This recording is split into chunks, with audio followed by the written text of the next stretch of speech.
வணக்கம் ஃப்ரெண்ட்ஸ். லக்ஷ்மி அவர்கள் எழுதிய வீணா ஒரு வீணை, அத்தியாயம் 27. அறைக்குள் சிறைப்பட்ட நிர்மலா தனது நிலையை சிறிது நேரத்தில் புரிந்து கொண்டு விட்டாள். அவர்கள் பிள்ளை குட்டியற்ற நடுத்தர வயது தம்பதியர். கணவன் தமிழிலும் மனைவி தெலுங்கிலும் பேசி வாழும் குடும்பம். அவன் அவளை பங்காரு என்று பெயர் சொல்லி அழைத்ததை கொண்டு மனைவி பெயர் பங்காரு என்பது புரிந்தது. அவர்களிடமிருந்து எப்படி தப்புவது என்று அவள் குழம்பி கொண்டிருந்த போது வாயிற்கதவு தட்டப்படும் ஓசை கேட்டது. கதவு திறக்கப்படும் கிரீச் சத்தத்தை தொடர்ந்து ஒரு மனிதனின் குரல். காளி, நான் சொன்னதை தயாராக வச்சிருக்கிறியா? நீ கேட்டு என்றைக்காவது இல்லைன்னு எதையும் சொல்லியிருக்கேனா? பங்காரு நாயர் கடைக்கு போய் சூடாக ஒரு சிங்கிள் டீ வாங்கியா, நம்ம தரகர் தம்பி ரொம்ப களைச்சி போய் வந்திருக்கார் என்று உத்தரவிட்டான் வீட்டுக்காரன். சுவரிலே சாத்திருக்கிற கைத்து கட்டில் இழுத்து போட்டுக்கோ நமச்சிவாயம். போன வாட்டி நான் அனுப்பி வச்ச உருப்படிகளை ஒன்றும் தேரலேன்னு திருப்பி அடிச்சுட்டேன். நான் என்ன பண்ணுறது? எக்ஸ்ட்ராவாக இருந்தாலும் மூக்கு முழியுமா இருக்க வேண்டாமான்னு டைரக்டர் கோச்சிக்கிட்டார். ஆமாம், அதுகளை என்ன செஞ்ச? என்ன செய்கிறது? பஸ் டிக்கெட் வாங்கி கொடுத்து ஊருக்கு போங்கன்னு விரட்டி விட்டேன். உண்மையாக விரட்டினியா அல்லது வியாபாரத்துக்கு வித்துட்டியா? அட போயா நீ ஒன்று, அதுக்கும் ஒரு முகராசிமா வேணாமா? அந்த 3 பேரும் கருவாடு போல் தேய்ந்து ஓஞ்சி கிடந்தாங்க. தண்டச்சோறு யார் போடுறதுன்னு வந்த இடத்துக்கே அனுப்பிச்சிட்டேன். இப்போ கைவசம் இருக்கிறது எப்படியாம்? பார்த்தா அசந்து போயிடுவேன். பச்சை கிளி போல் சும்மா தகதகன்னு இருக்குது. பங்காருக்கு கொஞ்சம் தூரத்து உறவு பொண்ணு, அதனாலே உறவை விட்டு தள்ளு. வியாபாரத்துக்கு வருவோம். ஒரு நாளைக்கு 50 ரூபாய். 5 நாள் படப்பிடிப்பு. இந்த பெண்ணுக்கு ரொம்ப சிரமமான வேடம் கிடையாது. சும்மா ஒரு குடத்தை எடுத்து மற்ற பெண்ணுங்களோட கதாநாயகியை சுற்றி பாட்டு கேட்டாற் போல கும்மாளம் போடுற காட்சி. நம்ம காட்டு பக்கம் கிராமத்து ஏரிக்கரையில் தான் படப்பிடிப்பு. கதை, வசனம், டைரக்ஷன் எல்லாம் நம்ம நந்தகோபன் சார் தான். போன படம் என்ன பேர்? காத்தோட போன காதல். ரொம்ப நல்லா ஓடிச்சு இல்லையா? அது அவருடைய சொந்த படம். நீ சொன்ன நம்ப மாட்டேன், சில அடி கூட படம் எடுத்து முடிக்கவில்லை. அதற்குள் பணத்தை மூட்டை கட்டிக்கிட்டு படத்தை வாங்க அவரை வட்டமிட்டு கொண்டு இருக்கான்கள். போன படத்திலே தென்னந்தோப்பு டான்ஸிலே ஆடின அந்த எக்ஸ்ட்ரா குமாரி குத்தலாங்கியை இதில் கதாநாயகியாக போட்டிருக்கிறார். பாரப்பா அவளுக்கு அடித்த யோகத்தை. அப்போ நம்ம பெண்ணுக்கும் கதாநாயகி வேடம் கிட்ட வாய்ப்பு இருக்குன்னு சொல்லு. காளியான, நீ சொன்னாப்பல பெண்ணுக்கு கண்ணுக்கு மின்னு இருந்தால் மற்றதை நான் கவனிச்சுக்கிறேன். ஆமாம், அது எங்கே? படப்பிடிப்பு நாளை காலை தானே. நீ வேன் எடுத்துக்கிட்டு வா, நாங்கள் தயாராக இருக்கோம். இப்போது அது தன் பாட்டி வீட்டுக்கு போயிருக்கு. பெரியவங்க கிட்டே உத்தரவு வாங்கிக்க வேணாமா? அப்போ நாளை காலை நான் வந்துடுறேன். கட்டாயம் பெண்ணை தயார் பண்ணி வை. இன்னும் நான் 6 வீடு ஏறி இறங்கணும். பங்காரு உள்ளே வரும் காலடி சத்தம் கேட்டது. டீயை குடிச்சிட்டு போயா, தொண்டையை கஞ்சிடும். அவள் சிரிக்க, ஆண்கள் இருவரும் சிரிக்க, அந்த சிரிப்பு வீட்டுக்குள் அலைப்பாய்ந்து நிர்மலாவின் வயிற்று நெருப்பாக சுட்டது. சிறிது பொழுதில் நமச்சிவாயம் வெளியேறியதும் வாயிற்கதவை தாளிட்டு விட்டு பங்காரு பின்புறத்தின் அறையை திறந்தாள். குளிச்சுட்டு தலையை சீவிக்கிட்டு இவள் கொடுக்குற துணியை போட்டுக்கிட்டு, இதுகளை துவச்சி போடு, காஞ்சதை வெட்டி போட்டு வாங்கி வைக்கிறேன். நாளைக்கு இதுகளை போட்டுக்கிட்டு நீ எங்களோட படப்பிடிப்புக்கு வரப்போற. நான் மாட்டேன், எனக்கு படத்தில் நடிக்க விருப்பமில்லை. நாங்கள் சொல்கிறது நீ செய்ய போகிற. இல்லாட்டா முதுகு தோலை உரித்து உப்பு தடவிடுவேன். வெட்டிக்கு சோறு போட எனக்கு தலைவிதியா? இன்னையிலிருந்து நான் உன் அப்பன், இவள் உன் அம்மா. யார்கிட்டையும் எதுவும் மூச்சு விட்டியோ உசிரோடு புதைச்சிடுவேன். மிரட்டலாக கண்களில் கோபம் தெரிக்க பேசினான் காளி. அடுத்த நாளிலிருந்து அவளது வாழ்க்கையில் இன்னொரு திருப்பம். சூடான கடற்கரை மணலில் மண்டை வெடிக்கும் வெயிலில் நைலான் பாவடையும் தாவணியும் உடலை புசுக்க கதாநாயகியுடன் கைத்தட்டி ஆடிப்பாடிய கும்பலில் அவளும் கூத்தாட வேண்டியிருந்தது. வாரம் முழுவதும் கும்மி அடித்து குதித்து குலுங்கி ஆட வேண்டிய நிர்பந்தம்.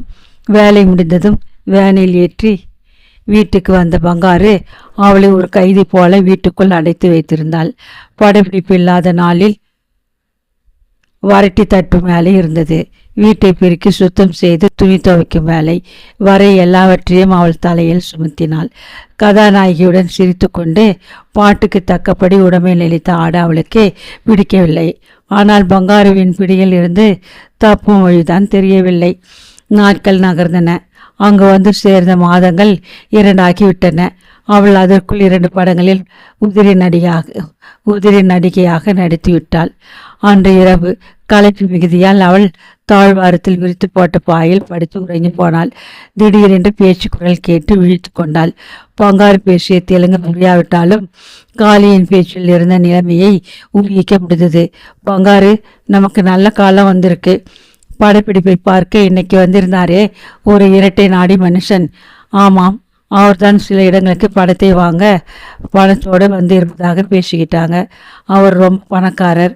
உருளைக்கிழங்கு வியாபாரம். ஊட்டி கொடைக்கால் இரண்டிலும் பங்களா தோட்டம் அப்படின்னு எக்கச்சக்கமாக சொத்து இருக்காம். அவர் நம் பெண்ணை பார்த்து சொக்கி போயிட்டாராம். அவளை வச்சு ஒரு படம் தயாரிக்க ஆசைப்படுறாராம். நமச்சிவாயம் சொன்னார். இந்த வாய்ப்பை நழுவ விடாதீங்க. அவர் தங்கியிருக்கிற பங்களாவுக்கு பெண்ணை 2 நாள் அனுப்பி வச்சா காரியம் முடிஞ்சிடும்னு நமச்சிவாயம் சொன்னான். ₹1,00,000 மேலே தருவாராமா. முதல் படம் அத்தனை தருவாரா? 50வது கொடுப்பார். முதல்ல 10,000 கிடைக்கும். பிறகு படம் முடிஞ்சதும் மற்றதே கொடுப்பார். பங்காரு, மனுஷனுக்கு யோகம் வந்துட்டா பணம் கோழியை பொத்துக்கிட்டு கொடுக்கும்.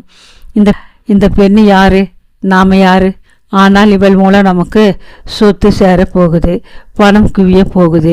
இந்த படப்பிடிப்பு முடிஞ்சதும் அந்த உருளைக்கிழங்கு வியாபாரியோட பங்களாவுக்கு இவளை அனுப்பி வைக்க ஒப்புக்கொண்டிருக்கிறேன்.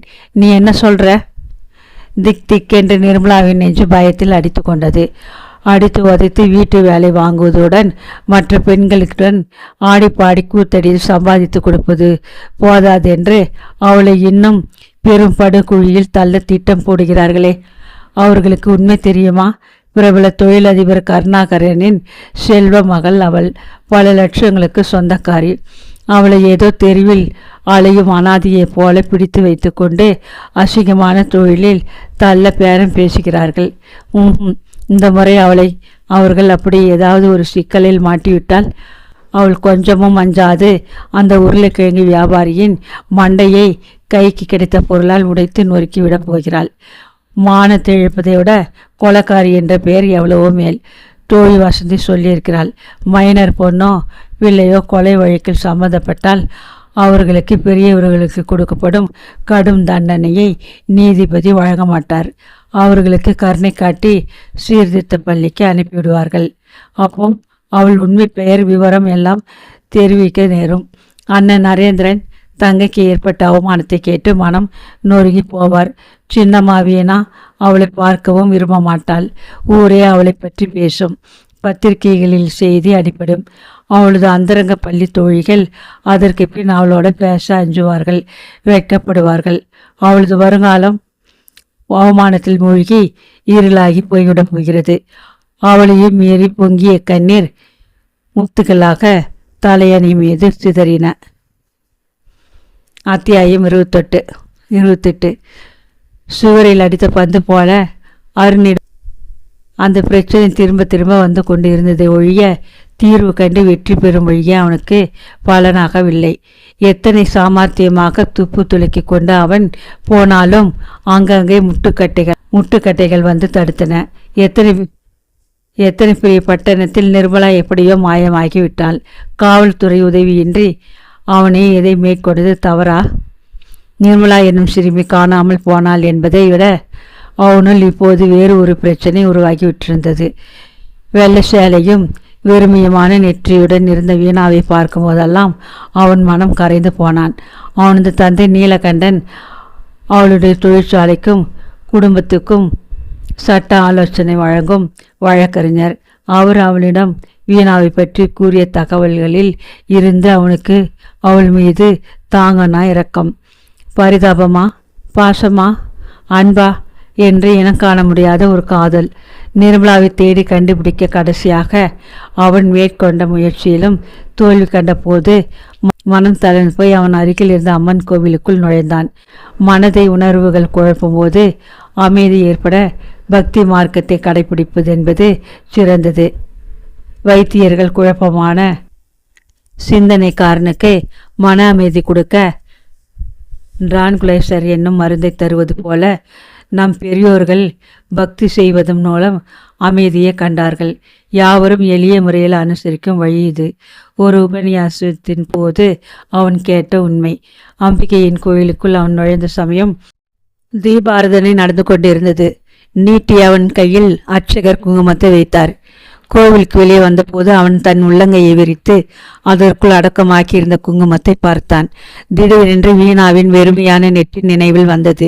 விரலால் தொட்டு அந்த அழகான நெற்றியில் குங்குமத்தை வைக்கும் பாக்கியசாலியாக அவன் இருந்து கொண்டால் உடம்பெல்லாம் புல்லரிக்க ஒரு கணம் அவன் மெய் மறந்து போனான்.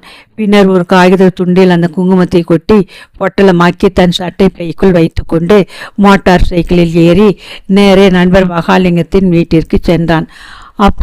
வந்து விட்டார் போலிருக்கு. இந்த முறை அவர் அதிக நாள் கல்கத்தாவில் தங்கிவிட்டார். வயதாகிவிட்டது. ஓய்வு அவசியம். அதற்குத்தான் நீ இருக்கிறாயே, எல்லாத்தையும் கவனிக்க என்று வரவேற்ற மகாலிங்கம் அவனுக்கு ஒரு இருக்கையை காட்டினார். நான் செய்தது சரி என்று அப்பா ஒப்புக்கொண்டு இருக்கிறார்.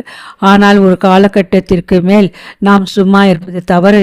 நம்மால் முடியாததை காவல்துறை உதவியால் சந்தித்தாகணும் என்றார். நிர்மலா பல லட்சங்களுக்கு சொந்தக்காரி. வீணாமா பாதுகாவலர் என்று இருப்பதால் அந்த சில லட்சங்களையும் சுருட்டி கொள்ள மகளை ஆட்களை ஏவி கடத்தி செல்ல செய்து விட்டாங்க என்றதொரு பழிச்சொல் கட்டாயம் வந்து சேரும். காவல்துறையினர் சந்தேகத்திற்கும் வீணாமா ஆளாகலாம். நிர்மலாவின் உயிருக்கு அபாயம் ஏற்பட்டால் இதுவரை நான் அதை சிந்திக்கவே இல்லை. அவள் மானத்திற்கு தான் அபாயம் ஏற்படும்னு நினைச்சேன். இரண்டும் நேரலாம். காலதாமதம் செய்வதை விட்டு காவல்துறையினர் உதவியை நாடுவது நல்லது இல்லையா? இத்தனை நாள் கழித்து இப்போது புகார் கொடுக்கிறீங்களே, இதன் அர்த்தம் என்ன என்று அவர்கள் குறுக்கு கேள்வி கேட்கலாம் அல்லவா? உண்மையை எப்போதும் கூறிவிடுவது யாருக்கும் நல்லது. நாங்களாக கண்டுபிடிக்க முயன்றோம், தோல்வி அடைஞ்சிட்டோம் என்று உண்மையை சொன்னால் தவறு இல்லை. பெரியப்பா, இன்னொரு உண்மை இருக்கு. அதை உங்ககிட்ட சொல்லி உதவி பெற ஆசைப்படுறேன். மகாலிங்கம் அவனை உறுத்து பார்த்தார். முகம் சிவந்து அருண் மிகவும் பதட்டமாக காணப்படுவதை பார்த்து அவருக்கு மெத்த வியப்பு. நான் காதலிக்கிறேன். நீங்கள் தான் இது சம்பந்தமாக அப்பாவிடம் பேசி உதவணும் என்றான் அருண் பவ்யமாக. துப்பு துளக்குவது போதாதுன்னு இப்போ காதல் பிரச்சனை வேறையா? பலே பலே, யார் அந்த பெண்? வீணாவே நான் காதலிக்கிறேன். அதிர்ந்து போய் நிமிர்ந்து உட்கார்ந்தார் மகாலிங்கம். கிணறு விட்ட பூதம் போல. அருண், இது என்ன கதை? வீணாவின் நிலைமை உனக்கு தெரியும். இதை உன் தந்தை ஏற்பார்னு நினைக்கிறியா? அவரை ஒப்புக்கொள்ள செய்வது உங்கள் பொறுப்பு. வீணாவை நான் காதலிப்பது தவறா? அவளுக்கு எதிர்பாராது ஏற்பட்ட இந்த நிலைமையை மாற்றி மறுவாழ்வு தர நான் ஆசைப்படுகிறேன். அது தவறா கேட்டான். இது மாதிரியான துன்பத்திற்கு ஆளான பெண்களுக்கு மறுவாழ்வு தர உன் போன்ற படித்த வாலிபர்கள் முன் வருவதை நான் ரொம்பவும் வரவேற்கிறேன். என் தங்கை அரியா பருவத்தில் விதவியாகி காலம் முழுவதும் வெள்ளை சேலையிலேயே நின்று விட்டவள். அவளுக்காக நான் உள்ளம் நொந்து எத்தனையோ முறை மனதிற்குள்ளேயே அழுதிருக்கிறேன். அருண், உன் துணிச்சலை நான் பாராட்டுறேன். ஆனால் வீணாவுக்கு உன்மேல் விருப்பம் உண்டா என்று தெரிந்து கொள்ள வேண்டாமா? அவள் என்னை வெறுக்கவில்லை. அந்த வீட்டுக்கு போன போதெல்லாம் முகம் சிவந்து கண்களில் கனிவு நிறைந்த அன்போடு என்னை வரவேற்றது வழக்கம். நான் அவளை திருமணம் செய்து கொள்ள பிரியப்படுகிறேன் என்றால் கட்டாயம் தடை சொல்ல மாட்டாள். கடைசியாக ஒன்று கேட்பேன் அருண், உண்மையை நீ சொல்லி ஆகணும். நீ வீணாவை மட்டும் தானே விரும்புகிற? அவளுக்கு இப்போது உள்ள சொத்தின் மேல் பெரியப்பா, என்ன வார்த்தை இது? அந்த கருணாகரனின் காசு ஒரு பைசா கூட எங்களுக்கு தேவையில்லை. எனக்கு தேவை வீணாவின் அன்பு. அவளுக்கு தேவை கணவன் என்ற என்னுடைய துணை. நான் இதை பற்றி தீவிரமாக சிந்தித்து உன் தந்தையிடம் பேசி ஒப்புதல் தர முயல்வேன். நீ ஒரு காலகட்டத்திற்கு பிறகு காவல்துறை அதிகாரிகள் உதவியை தேடுவது மிகவும் நல்லது. விடை கொடுத்து அனுப்பினார். மகாலிங்கமும் தந்தை நீலகண்டனும் தந்த ஆலோசனைப்படி அருண் அவ்வப்போது மருத்துவமனைகள், பிணக்கிடங்கு, மகளிர் பாதுகாப்பு இல்லம், கருணை இல்லங்கள் என்று பல இடங்களிலும் தேடிவிட்டான். நிர்மலா காற்றோடு கரைந்து போனவள் போல எங்குமே காணவில்லை. நரேந்திரன் சில நாள் சென்னையில் தங்கி இருந்து சிடுசிடுத்தபடி தன் கோபத்தை வீணாவிடம் காட்டிவிட்டு பொம்பாயில் இருந்து தன் அலுவலக வேலைகளை கவனிக்க புறப்பட்டு போய்விட்டான். வீணா எத்தனை நாள் தான் வீட்டோடு அடைப்பட்டு கிடப்பாள்? சுந்தரத்தின் யோசனைப்படி அவள் முன் போல தொழிற்சாலை அலுவலகம் முதலியவற்றை கவனிக்க போய் வந்து கொண்டிருந்தாள். அவர்கள் மூடி மறைத்தும் சங்கதி மெல்ல வேலை ஆட்களிடையே கசமுசா என்று பேசப்பட்டது. இது இப்படியே பரவி அசுர வடிவெடுக்க அதிக நாள் ஆகாது. இனி என்ன செய்வது என்ற கவலையில் உறக்கமின்றி உற்சாகம் தோய்ந்து வீணா மிகவும் நலிந்து போனாள். அந்தரங்க வேலையாட்களான சங்கரும் பழனியும் அவளது துயரத்தில் பங்கு கொண்டவர்களாக மௌனமாக வளைய வந்தனர். வீடு துக்கத்தில் மூழ்கி போனது. நிர்மலாவை தேட ஆரம்பித்து மாதம் 2 போனது. இன்னும் சில நாளில் தடயம் எதுவும் கிடைக்காவிடில் காவல்துறை அதிகாரிகளின் உதவியை நாடுவதுதான் முறை என்று நீலகண்டன் தமது மகனை எச்சரித்து விட்டிருந்தார். அப்பாவின் கட்சிக்காரர் ஒருவரை சந்தித்து சில சங்கதிகளை நேர்முகமாக தயாரிக்க அருண் தஞ்சை மாவட்டத்து கிராமம் ஒன்றுக்கு போய் வர வேண்டியிருந்தது. அப்பாவின் கட்சிக்காரர் அந்த கிராமத்தில் பெரிய விவசாயி. கடல் போன்ற தமது வீட்டில் அவனுக்கு அமோகமான வரவேற்பு தந்து உபசரித்தார். அருண் தங்கி இருக்க போகும் அந்த 2 நாளில் அவன் சளிப்படையக்கூடாது என்று தன் சின்ன மகனுடன் அருணை பக்கத்து மைதானத்தில் உருவாக்கியிருந்த கொட்டகை சினிமா தியேட்டரில் ஒரு படம் பார்க்க டிக்கெட் வாங்கி தந்து வற்புறுத்தி அனுப்பி வைத்தார். நகரத்திலேயே அருணுக்கு சினிமாவுக்கு போக பொழுது இருந்ததில்லை. அதனால் நாளடைவில் அந்த சினிமா பார்க்கும் பழக்கம் கூட மறந்து விட்டிருந்தது. புதிய படம் சமீபத்தில் எடுத்தது. நகரத்தில் ஓடலை, கிராம பக்கம் விட்டுருக்காங்க. பக்கத்து நாட்களில் அந்த கட்சிக்காரர் மகன் படத்தை விமர்சித்தான். கனகா என் காதலி என்பது அந்த படம். ஓடிய சில நொடிகளில் பயண களைப்பு நாளாக தூங்கி போனான் அருண். கொட்டைக்கு அதிர விசில் சத்தம் கேட்டதும் திடுகிட்டு விழித்து கொண்டு பார்த்தான். 7-8 இலசுகள் கடற்கரை மணலில் கைத்தட்டி பாட்டுக்கு தகுந்தபடி உடம்பை ஆட்டி கொண்டிருந்தனர். அதில் ஒருத்தியின் முகம் பெரிதாகப்பட்டு திரையில் தெரிந்த போது மின்னல் அடித்தது போன்ற ஒரு அதிர்ச்சி. நிர்மலா சினிமாவில் உதிரி நடிகையாக நடிக்கிறாளா? இதென கூத்து? திகைத்து போனான் அருண். இடைவெளியின் போது தன் சட்டை பையில் தேவைப்படும் என்று தயாராக எப்பொழுதும் வைத்திருந்த அவளது புகைப்படத்தை எடுத்து வெளிச்சத்தில் நன்றாக பார்த்தான். சந்தேகமே இல்லை, அது நிர்மலாவேதான். அருண் அவளை ஓரளவு இப்போது கண்டுபிடித்து விட்டான். அடுத்தபடி அவன் என்ன செய்ய வேண்டும்? நெஞ்சம் படபடக்க உடம்பு முழுவதும் வியர்வியல் நனைய திரையில் ஓடிய மீதி படத்தை விரித்தபடி உட்கார்ந்து பார்த்தான் அருண்.